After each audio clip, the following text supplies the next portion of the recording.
बिस्मिल्लाहिर्रहमानिर्रहीम अस्सलामुअलैकुम रहमतुल्लाह।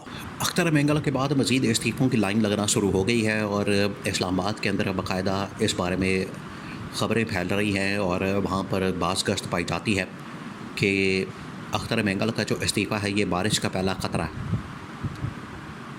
First drop of the rain, बारिश का पहला ख़तरा,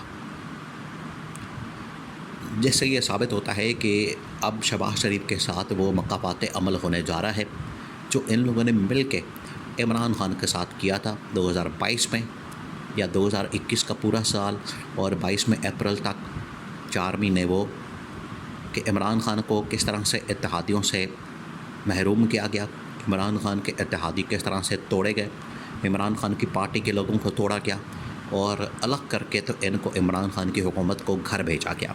आज वही मकाफात अमल शहबाज शरीफ के साथ 2.5 साल के बाद होने जा रहा है। 2.5 साल की हुकूमत है शहबाज शरीफ की।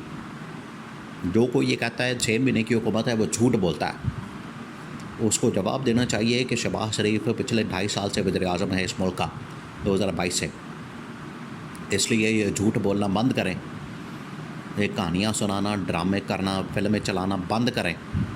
शहबाज शरीफ 6 महीने का वज़ीर-ए-आज़म नहीं है। 6 महीने तो वैसे ही ये जाली मैंडेट के साथ बना है, जाली। खैर पहले भी जाली था, पहले भी इसके पास अक्सरियत नहीं थी, मेजॉरिटी नहीं थी, अक़लियत का वज़ीर-ए-आज़म था। अब तो अक़लियत के साथ साथ ये जाली मैंडेट वाला भी वज़ीर-ए-आज़म है, फॉर्म 47 वाला वज़ीर-ए-आज़म है, जिसका कच्चा चट्टा किसने खोला है? साबिक़ निगरान वज़ीर-ए-आज़म अनवारुल्लाह काकड़ ने ये सारा कच्चा चट्टा खोला।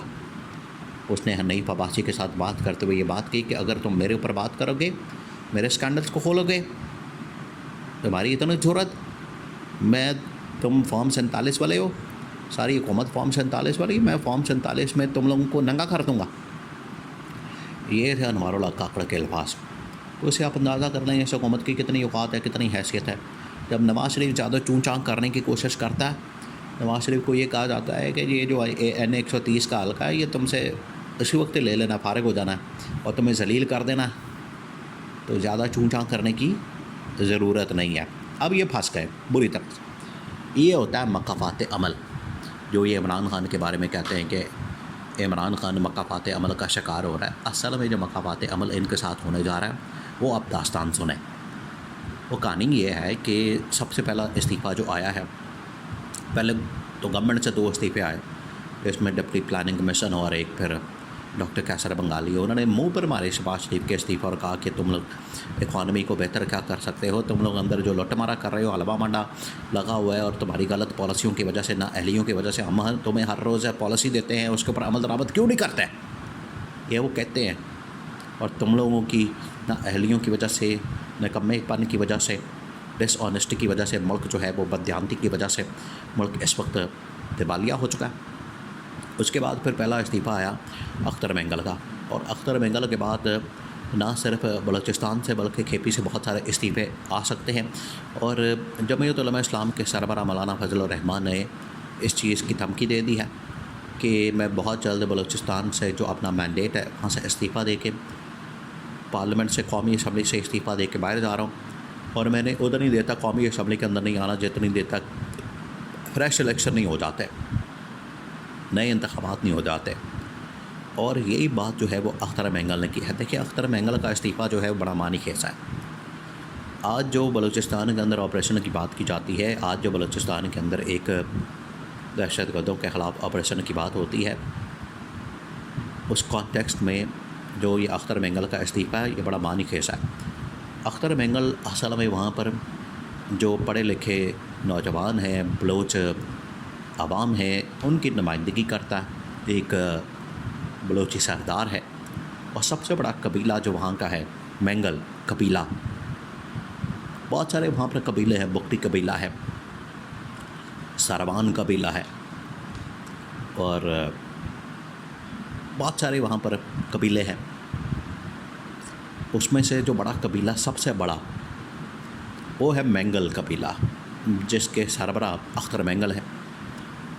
अब अगर आप अख्तर मेंगल जैसी आवाज़ों को, अख्तर मेंगल जैसे लोगों को इस तरह से महरूम करेंगे और वो पार्लियामेंट के ऊपर अदम एतमाद करेंगे, पाकिस्तान के रियासती इदारों के ऊपर, फ़ौज के ऊपर, इंटेलिजेंस के इदारों के ऊपर अदम एतमाद करेंगे, कानून नाफज करने वाले इदारों के ऊपर अदम एतमाद करेंगे, तो इसका मतलब ये है कि वहाँ पर जो लोगों के अंदर एहसास महरूमी पाया जाता है उसको इस्तेमाल करना बड़ा आसान हो जाएगा। वहाँ पर लोग फिर ये बात करेंगे कि देखा, अगर अख्तर महंगल जैसा आदमी इतनी ताकतवर पोजीशन के ऊपर पहुँचने के बावजूद और 65,000 वोटों के साथ लोगों ने जो उसको मंतखब किया, वोट दिया कि जाओ जाके हमारे लिए काम करो, हमारी आवाज़ बनो और हमारा एहसास महरूमी ख़त्म करो, अगर तुम कुछ नहीं कर सके तो फिर इसका मतलब है कि हम जो रास्ता इख्तियार करते हैं तशद्दुद का, मार धाड़ का, रियासत के ऊपर हमले का, तो हम फिर ठीक हैं।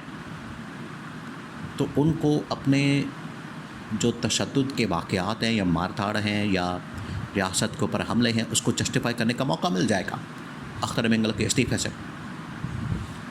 और अगर अब जिस तरह से मौलाना फजल रहमान की बात हो रही है कि मौलाना फजल रहमान, अब देखिए बलूचिस्तान के अंदर ये नून लीग और पीपल्स पार्टी वाले दोनों मंजी डा के बैठ गए हैं, शरीफ ख़ानदान, जरदारी ख़ानदान। इक़्तिदार तो इनके लिए, इक़्तिदार के तो ये लालची और भूखे हैं, जहाँ इक़्तिदार मिले उधर ही मंजी डा के बैठ जाते हैं। असूलन तो वहाँ पर जो मौलाना फजल रहमान है अक्सरियत उनकी है।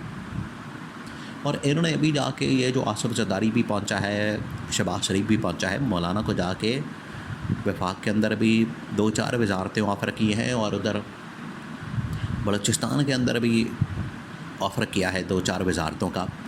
मौलाना ने कहा है मेरा तुम मुंह बंद करवाने आए हो वजारतों के चक्कर में, दौड़ जाओ यहाँ से। उसने दौड़ा दिया। तो वो केपी गवर्नमेंट के सामने या पीटीआई इमरान खान के सामने अपनी जो 2 सेनेट के उम्मीदवार है, सेनेटर है, उसने उसकी शर्त रखी है, वहाँ से वो सेनेटर ले लेगा, तादाद के अंदर इजाफा हो जाएगा। मिनिस्ट्रियाँ क्या, आज 2 महीने बाद गवर्नमेंट फारग हो गई तो मिनिस्ट्रियाँ फारग हो गई, जबकि सेनेट के अंदर जो सेनेटर हैं वो 6 साल के लिए बन जाएंगे।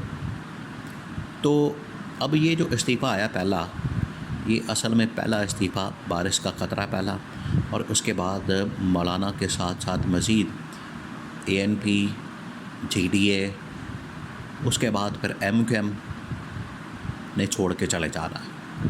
पहले इनके पास 200 का नंबर है, ऑटोमेटिकली मखसूस नशस्तों का जब फ़ैसला आ जाना है, डिटेल जजमेंट, इनकी टोटल नशस्तें रह जानी है 170, 160-70।